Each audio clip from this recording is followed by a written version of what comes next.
তোমার দাদা একটা বোকা মানুষ, অনেক রাগী, সে আমার দিকে ফিরেও তাকায়নি। আজ বিয়ের 1 মাস হয়ে গেল, সে আমাকে একটা নজর তাকিয়েও দেখেনি। আমি আর পারব না এ বাড়িতে থাকতে, আমি এখনই চলে যাব। আমার সহ্য হচ্ছে না। তারপর দেওর আমাকে বলল, ভাবি তুমি কোনো চিন্তা করো না, আমি তোমার সকল ইচ্ছা রাখব।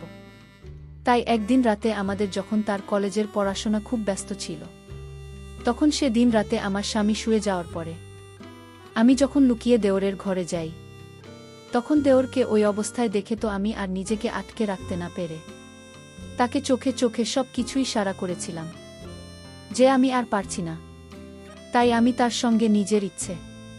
তারপর আমার দেওর ও খুব খুশি হয়ে আমাকে অনেক জোরে। তারপর সেদিন সারারাত ধরে আমি ওদের নিজেদের মতো। মূল ভিডিওটি শুরু করার পূর্বে তোমাদের কাছে একটি রিকোয়েস্ট, তোমরা যারা এখনও আমার চ্যানেলটি সাবস্ক্রাইব করেননি তারা আমার চ্যানেলটি সাবস্ক্রাইব করে পাশে থাকবেন। তাহলে এবার আসল ঘটনাটি শুরু করি। আমি তো এবার আপনারা ভাবছেন যে আমার স্বামী থাকা সত্ত্বেও আমি দেওরের ভালোবাসায় পড়েছিলাম। আসলে বিয়ের পরে আমি যখন শ্বশুর বাড়ি আসে, তখন প্রত্যেকটা মেয়ের মতোই আমার চোখে অনেক স্বপ্ন ছিল যে আমিও আমার স্বামীর সঙ্গে ঘুরতে যাব, আমার স্বামীর সঙ্গে অনেক সময় কাটাব। কিন্তু আমি যা ভেবেছিলাম বিয়ের পরে তার সবকিছু উল্টোটাই হয়েছিল। আসলে আমার স্বামী নিজের কাজ ছাড়া আর কিছুই বুঝত না। সে তো সবসময় নিজের কাজে ব্যস্ত থাকত এবং সে এতটাই রাগী স্বভাবের ছিল যে আমার একটু কিছু ভুল ত্রুটি হলে আমার উপরে বকাবকি, চিৎকার চেঁচামেচি শুরু করে দিত। শুধু তাই নয়, কোনো সময় তো আমাকে অনেক সময় মারধর। এভাবে আমাদের বিয়ে হতে প্রায় 1 মাস হয়েছিল। আসলে প্রথম থেকে আমার স্বামী আমার প্রতি কোনো গুরুত্বই দিত না। এমনকি বাসর রাতে আমার স্বামী ফোনে তার ক্লায়েন্টের সঙ্গে হিসেব পাতি করতে ব্যস্ত ছিল, আর বাসর রাতে স্বামীর অপেক্ষা করতে করতে আমি শুয়ে পড়েছিলাম, কারণ আমিও তো অনেক বেশি ক্লান্ত ছিলাম। তারপর সকালবেলা যখন চোখ খুলে দেখি, তখন আমার স্বামী তো স্নান করে তৈরি হয়ে আমাকে ঘুম থেকে তুলে বলেছিল তাকে নাকি আগামীকালকে এই অন্য শহরে চলে যেতে হবে জরুরি কাজের জন্য।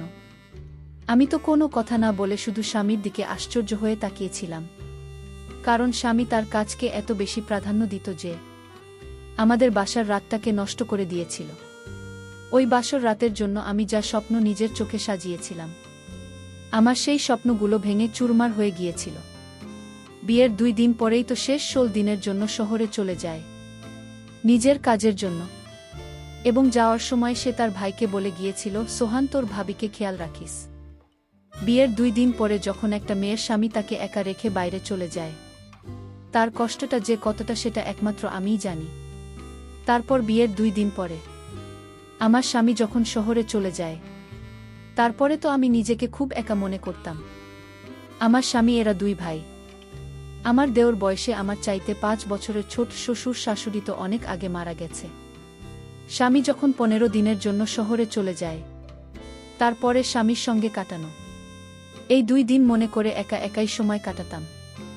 আর বোনের সঙ্গে কাটানোই 2 দিনের মধ্যে তো স্মরণ করার মতো সে রকম কোনো কিছু স্মৃতি ছিল না।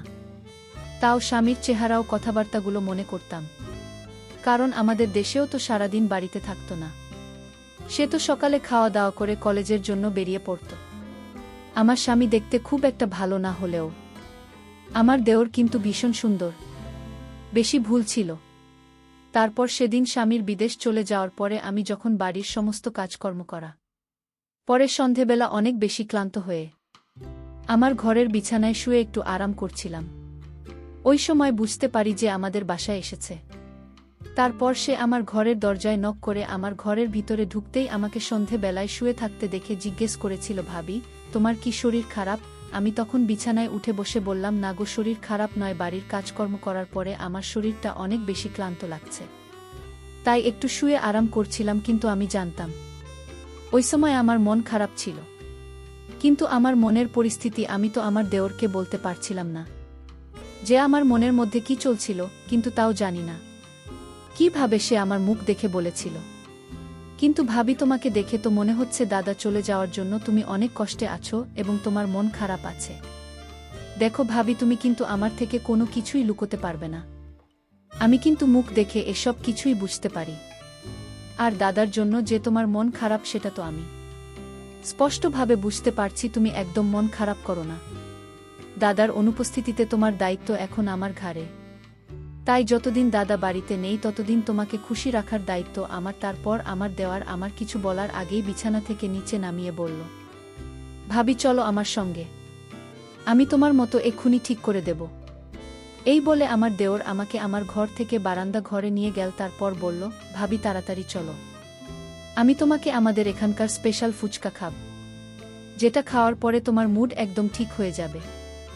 দেওয়ালের কথা শুনে তো আমার মন মেজাজ এমনিতেই চাঙ্গা হয়ে উঠেছে, কারণ আমার স্বামী এবং আমার দেওয়ালের মধ্যে সম্পূর্ণ কিন্তু আলাদা রকম হাবভাব ছিল এবং তারা দুই ভাই সম্পূর্ণ আলাদা স্বভাবের ছিল। আমাদের তো আমার সঙ্গে ভীষণ কথা বলতো, সে খুব খোলামেলা স্বভাবের ছিল। তারপর দেওয়ার কথা শুনে আমি আর না বলতে পারিনি। সেদিন আমি প্রথম দেওরের সঙ্গে বাইরে বেরিয়েছিলাম এবং তার সঙ্গে ঘুরে আমার মন খুব তরতাজা হয়ে উঠেছিল। এইভাবে ধীরে ধীরে 4-5 দিনের মধ্যেই আমার দেওরের সঙ্গে খুব ভালো একটা বন্ধুত্বের সম্পর্ক তৈরি হয়েছিল। এমনকি আগের মতো আমার আর বোনের জন্য মন খারাপ হতো না। আমি তো দেওলের সঙ্গে খুব ফ্রি হয়ে উঠেছিলাম। এদিকে প্রত্যেক দিন রাতে আমার স্বামী 1 থেকে 2 মিনিটের জন্য আমাকে ফোন করে একটা লৌকিকতা পূরণ করত, যে তার তো কোনো মানে ছিল না। অত দূরে যাওয়ার পরেও 1 ঘন্টার মধ্যে আমাকে ফোন করে মাত্র 23 মিনিট সময় দিত এবং ধীরে ধীরে, যেটা আমার খুব বিরক্ত বোধ লাগত। কারণ সে তো প্রত্যেক দিন ফোন করে ওই একটাই কথা জিজ্ঞেস করত, তুমি কেমন আছো, আমার ভাই কেমন আছে, বাড়িতে ঠিকঠাকভাবে তালা মেরে রাখবে। এই 2 থেকে 4টি কথা বলার জন্য প্রত্যেক দিন রাতে আমার স্বামী ফোন করত। এদিকে স্বামীর অনুপস্থিতিতে আমি ওদের সারা রাত জেগে আড্ডা দিতাম। কখনো বা রাত জেগে দুজনে ভূতের সিনেমা দেখতাম, কখনো বা ছাদের উপরে গিয়ে দুজনে ঠান্ডা বাতাসের নিতাম। এভাবে প্রায় 1 সপ্তাহ কেটে যাওয়ার পরে সেদিন জানি না কিভাবে বাথরুমের ভিতরে স্নান করতে গিয়ে আমি পা পিছলে পড়ে গেছিলাম এবং আমি যখন চিৎকার করে উঠেছিলাম তখন আমার চিৎকারের আওয়াজ পেয়ে আমাদের তাড়াতাড়ি আমার বাথরুমের সামনে এসে দাঁড়িয়ে আমাকে জিজ্ঞেস করল, ভাবি কি হয়েছে, তুমি ঠিক আছে তো? আমি তখন পায়ে ব্যথার চোটে কাঁচতে কাঁচতে বললাম, আমার ছোট দেওয়ারকে, না গো আমি ঠিক নেই, আমি পা মচকে পড়ে গেছি এবং আমি আর উঠতে পারছি না। তারপর আমার দেবর, ভাবি তুমি কোনো রকমভাবে বাথরুমের দরজাটা খোলো। দেওয়ালের কথা শুনে আমি খুব কষ্টে বাথরুমের দরজাটা হাত বাড়িয়ে খুলেছিলাম। ওই সময় আমি একটা লাল রঙের পরে স্নান এবং আমি যেহেতু স্নান করতে করতে পা পিছলে পড়ে গেছিলাম, তাই আমার পুরো শরীরটা ভিজে ছিল। ওই সময় আমার দেওয়া আমার দিকে কিন্তু এক দৃষ্টিতে তাকিয়েছিল, আর ওদিকে পায়ে ব্যথা নিয়ে আমি কান্নাকাটি করছিলাম। তারপর আমার যখন উঠে দাঁড়ানোর ক্ষমতাটুকুও ছিল না, তখন আমার দেওর বাধ্য হয়ে আমাকে ধরে আমার ঘরের বিছানায় বসে আমাকে গামছা ও আমার পরনের পোশাক আমার পাশে রেখে দিয়ে বলেছি, ভাবি আমি ঘরের বাইরে যাচ্ছি, তুমি পরিবর্তন করে নাও, নইলে তোমাকে ঠান্ডা লেগে যাবে।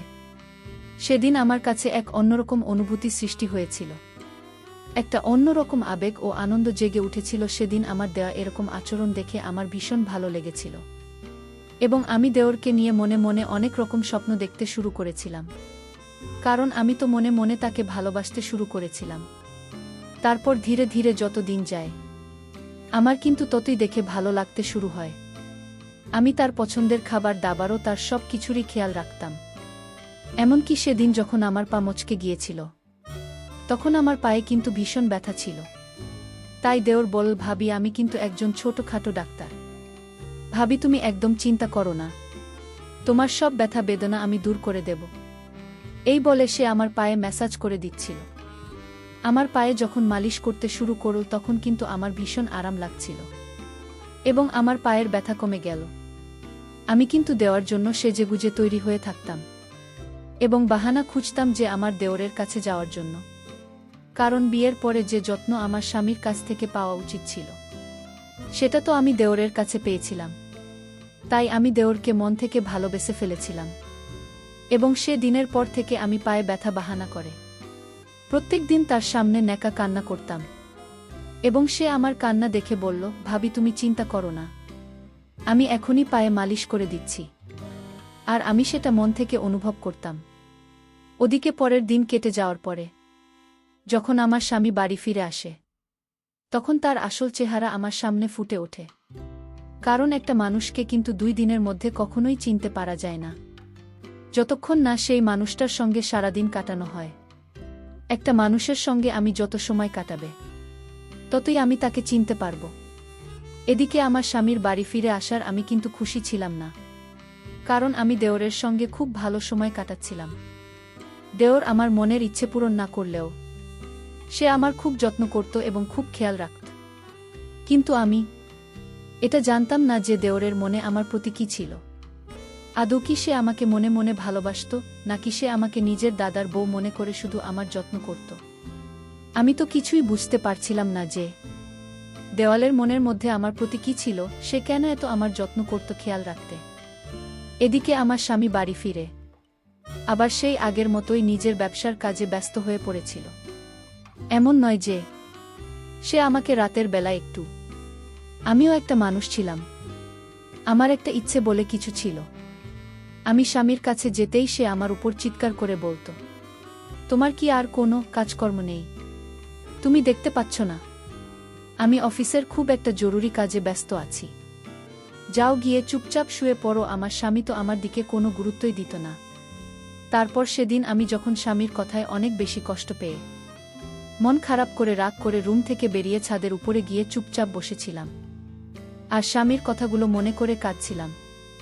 ঠিক ওই সময় আমার দেওর ও ছাদের উপরে আমার কাছে এসে হাজির হয়েছিল এবং আমার চোখের জল দেখে আমার ধরে আমার চোখের দিকে তাকিয়ে আমার চোখের জল মুছে জিজ্ঞেস করল, বৌদি তুমি এত রাতে ছাদে কি করছো? আর তুমি কাঁদছ কেন? এতদিন পরে দাদা বাড়ি ফিরে এসেছে, তাই তোমাকে তো আজ রাতে দাদার সঙ্গে সময় কাটানো উচিত ছিল। আমি তখন ওই সময়ে নিজের আবেগ ধরে রাখতে না পেরে দেওরকে বলেছিলাম, তোমার দাদা এখন পর্যন্ত আমার চেহারার দিকে তাকিয়েই দেখেনি। আমি একটা মানুষ, আমার ইচ্ছে বলে কিছু আছে। তোমার দাদার সব সময় নিজের কাজ ও টাকা পয়সা নিয়ে ব্যস্ত থাকে, কিন্তু কখনো আমার দিকে নজর দিয়ে দেখেনি বা কখনো আমার মনের কথা বোঝার চেষ্টা করেনি। এবার তুমি বল আমি কি করব? আমি কিন্তু তখনও আমার দেওরকে এটা বলার সাহস করতে পারেনি যে আমি তাকে মনে মনে ভালোবেসে ফেলেছি। আমার সব কথা শোনার পর এদের খুব ভালোবাসে। আমার চোখের জল মুছে আমাকে বলেছিল, ভাবি তুমি চিন্তা করো না, ধীরে ধীরে সব কিছু ঠিক হয়ে যাবে। পরের দিন সকালবেলা আমি যখন সকালে নাস্তা তৈরি করছিলাম, তখন আমার বরদার একসঙ্গে খেতে বসেছিল। তারপর আমার হাতে রান্না করা সবজি পছন্দ না হওয়ায় আমার স্বামী আমাকে অনেক কথা শুনিয়েছিল ও অপমান করেছিল, আমাকে অনেক উল্টোপাল্টা আজেবাজে কথা বলেছিল। এবং সেদিন আমার এটা বুঝতে আর বাকি ছিল না যে আমার স্বামী খুব রাগী স্বভাবের মানুষ ছিল। ওই সময় কিন্তু আমি চুপচাপ মাথা নিচু করে দাঁড়িয়েছিলাম এবং আমার চোখে জল তো স্তরে পড়ে যাচ্ছিল। আমার চোখের জল দেখে আমার কচি দেওয়ার তার দাদাকে বলেছিল, সামান্য একটা তরকারির জন্য তুমি ভাবিকে এত কথা শুনিয়ে দিলে? আমার দেওর খুব ভালোভাবেই জানো যে তার দাদা খুব রাগী স্বভাবের মানুষ, কিন্তু আমি সেদিন জানতে পেরেছিলাম যে আমার স্বামী ভীষণ রাগী স্বভাবের মানুষ। তারপর আমার দেওরের কথা শুনে আমার স্বামী তার ভাইয়ের দিকে অনেক এগিয়ে বড় বড় চোখ করে তাকিয়েছিল এবং আমাদের সঙ্গে কোনো কথা না বলে চুপচাপ নিজের অফিসের জন্য বেরিয়ে পড়েছিল। সেদিন আমার স্বামীর চলে যাওয়ার পরে আমি দেওয়া রেখে বলেছিলাম, দেখো তোমার দাদা যদি আমার সঙ্গে এরকম সবসময় দুর্ব্যবহার করে তাহলে আমার কিন্তু এই বাড়িতে থাকার কোনো মানে হয় না। তাই আমি আজকে এই মুহূর্তে এই বাড়ি ছেড়ে চলে যাব। এমনিতেও বিয়ে হতে কাছাকাছি 1 মাস হতে চল, তাই আমি আজকেই বাড়ি ছেড়ে চলে যাব। তারপর আমার দেওয়ার অনেক ভালোবেসে আমাকে বলল, ভাবি আমার কথাটা একবার শোনো। আমি কিন্তু তখন আমার দেওরের কোনো কথা শুনিনি। আমি তখন দেওরকে অনেক এগিয়ে বলেছিলাম, যখন স্বামীর ভালোবাসা আবদার কিছুই পাব না, তাহলে আমি কিসের জন্য এই বাড়িতে থাকব? আমি যখন রাগ করে জামাকাপড় সুটকেস গোছাতে শুরু করেছিলাম, তখন হঠাৎ করে আমার দেওর বলেছিল, তুমি একদম চিন্তা করো না, আমি এবার সব কিছু ঠিক করে দেব। কেউ যখন আমাকে একটা বলেছিল, তখন আমি বুঝে গিয়েছিলাম যে তার মনেও নিশ্চয়ই আমার প্রতি কিছু না কিছু তো আছে, না হলে সে এত ভালোবেসে আমাকে আটকে রাখবে কেন? বন্ধুরা, তারপর আমি আমার দেওরকে নিয়ে সংসার শুরু করেছিলাম। বন্ধুরা, আজকের গল্পটা এখানেই শেষ করলাম। ভালো লাগলে চ্যানেলটি সাবস্ক্রাইব করে পাশে থাকবেন। ধন্যবাদ।